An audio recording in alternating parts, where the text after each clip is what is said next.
Well, who the heck are you, sir? Mayor of Gloucester. Oh, wonderful. No, Thank you. That was from some sort of meeting and whatever I had the other day. So you're really proud of your city then? Oh, and then some. Yes, it is 2,000 years old, started in 48, 49 AD. No, really? Oh my goodness. Yeah, when the Romans, those Italian invaders that came across. They don't like to be called Italians, actually. Well, the Italians like to be called Roman, whatever. They came across and they built their first fort on where the rugby ground is now, Kingsholm. Now, I can tell by your shirt there that rugby's very important. Oh, I'm a season ticket holder, yes, yes. And every year they bring out the new strip or whatever. Are they any good? You can go off people straight away, can't you? No, one of the top 10 in Europe. That's amazing. Yeah, that's they're amazing. very good. And a lot of homegrown talent, you know. Yeah. Rugby's very strong in Gloucester. I think we've got 13 or 14 clubs in Gloucester itself. Amazing, amazing. It is a beautiful city. I've really enjoyed being here. Yeah. What do you think is the biggest problem in your city that you're having to face? Regeneration, because in the 1970s or 60s, 70s, they had this idea that concrete was lovely. And they did destroy a lot of our heritage, which is disgraceful. It will never happen these days. And we're trying to sort of gradually bring it back, you know, because all the walls, the city walls, are still there, but they're underneath the buildings. Amazing. Yeah, and every time we get a redevelopment, we try and expose it all and bring it to life again. To show the city walls once more. Yeah, and it takes years and years and years. You can actually go down in it's called King's Quarter, down underneath and walk round. Amazing. It's still there, but they covered it with concrete, and it was awful. Now, you've seen the riots on the streets like everybody else. You've not had any problems like that in Gloucester, have you? No? We did have a riot, yes. No, you didn't. We did. We had I think it was 45 individuals. They've caught 32 of them. Amazing. But it was a couple of broken windows. They tried to set fire to one building, but that building was due for demolition anyway. Right. So we were half thinking, well, we should just let it carry on and save us the bother of demolishing it. Gotcha. But they were. It was such a poor attempt at a riot. It was.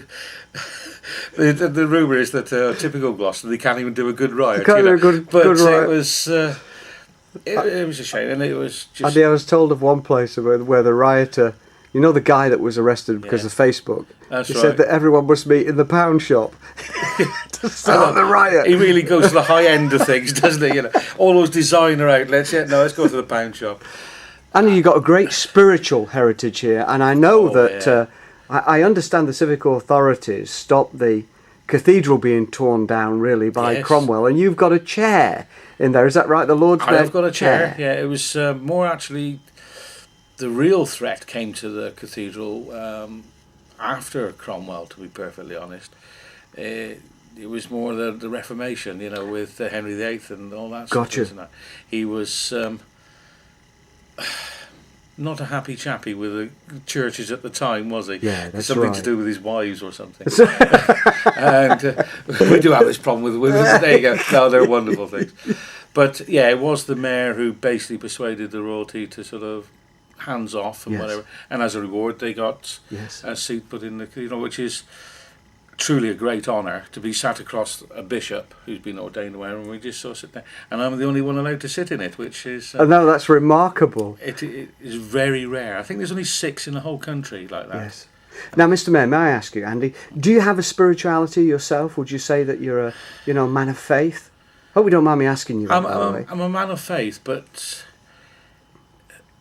maybe not. I don't know whether it's called religion or what.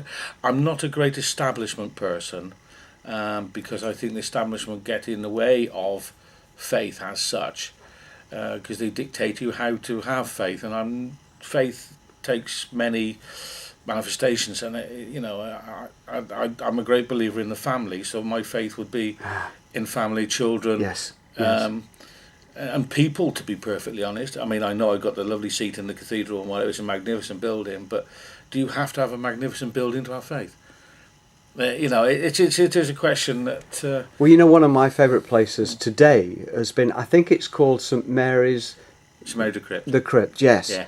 The old church. Yeah, that's right. Yeah. And it was wonderful to see, the founder of the Sunday school movement from there, Robert Rakes, and of course George Whitfield is a very influential person, along with John Wesley. Yeah. So the Bible historically has been quite important to Gloucester. Do you think it's relevant to the 21st century, Andy? Oh, the message is always relevant because it's the message of the people. Yeah. What possibly isn't relevant is how that is dictated to or interpreted by theologists and this, that and the other. I think all faith, we got a massive diversity in Gloucester. We speak up to 60 languages in Gloucester at all in itself. And I was at a Ukrainian funeral on Friday, and then and I do lots and lots of things of that nature. Then I was in Barton and Trebworth with a great Muslim community. I go to Cathedral, C of E. It just goes on and on and on. And that, what I would get out of religion or faith, shall we say, is almost like to live and let live. The people have their way of doing things, and as long as that doesn't impinge on anybody else or break the law or try and force themselves on somebody, I got no problems with any of it. It's all part, and their cultures. Who was it? I was at a Hindu harvest festival on Saturday. That's it. I couldn't remember. Onam, Onam, and the colourful dancing, the kids, with all the, I call them jingle bells on their legs. You could hear them coming. It looks like a lot of sleighs coming through. But they were just so enthusiastic and so was loving, to be perfectly honest. And I'm thinking, well, it's not a bad thing, is it? Being loving is not a bad thing at all.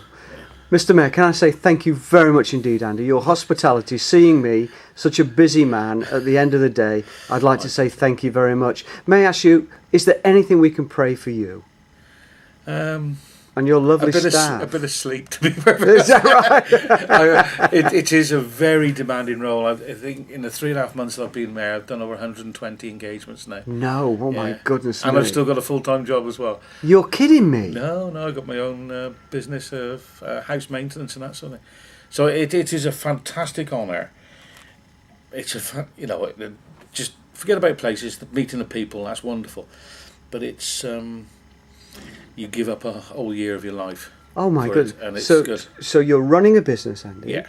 And then you've got this fine office here, but this is just your part-time office, basically. Is that right? Part-time office, yeah. And I've also got my council duties on top of being mayor.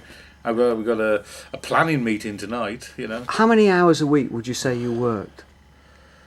Overall, if talking about work and doing the mayoral bits and the council, must be getting on for 90 hours a week.